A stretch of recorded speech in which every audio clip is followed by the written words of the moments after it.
Does that make sense? Because it's a feeling as though your heart grew wings and then flew out of your chest.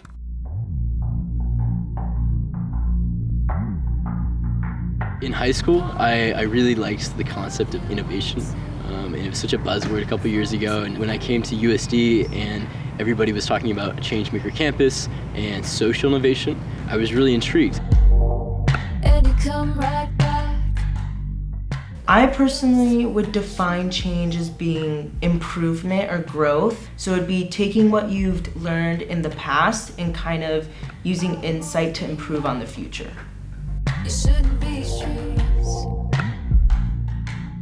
Nowadays, we're so prone to just believing our intuitions and going with what we're taught when we're younger. And I think just seeing it in a different context, understanding that there are people with different views than you, I think that's what change is all about. Don't say you love when you're lonely. When you're lonely. A different perspective is not necessarily bad all the time, but we need to understand how to listen to each other and include each other in the conversation. When you're lonely. When you're lonely. Don't say you love. There is no point in having an experience if you're not willing to share the experience with someone else. I think the biggest obstacle to change is ignorance. If you're not paying attention to the problem, then you are passively letting it continue, almost like a bystander effect. I think it's really important to just be aware, just have open ears and an open heart. I think we do a lot of listening, but I think there's a lot of filtering that happens. It is an element of empathy.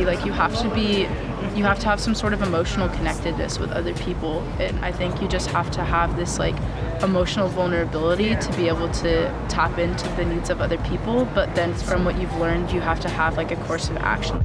It shouldn't be. I personally believe that everybody was put here, on Earth to make it better. Are we ready? Don't say you love when you're lonely. We all have such beautiful minds and experiences, and the only way to make something worthwhile is to do it from the bottom up. Don't say you love when you're lonely. I think it's important because I think we have a lot to learn from each other. I think it's really important to engage with people who are different than you, who've come from different backgrounds, have different perspectives. It feels right. It just feels like it's needed. So it just feels like it's the right thing to do. I think in a way it gives me peace of mind knowing that I myself put myself out there, and I know the people who I work with and the community that I'm in offers themselves as sources of support and as centers where you can come to take action.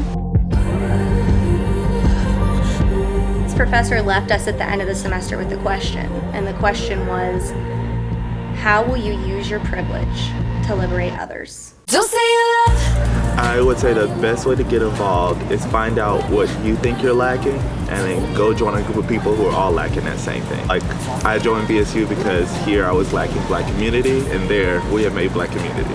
So I think I would encourage future students and students that are here to really be active and challenge possibility. When you're lonely.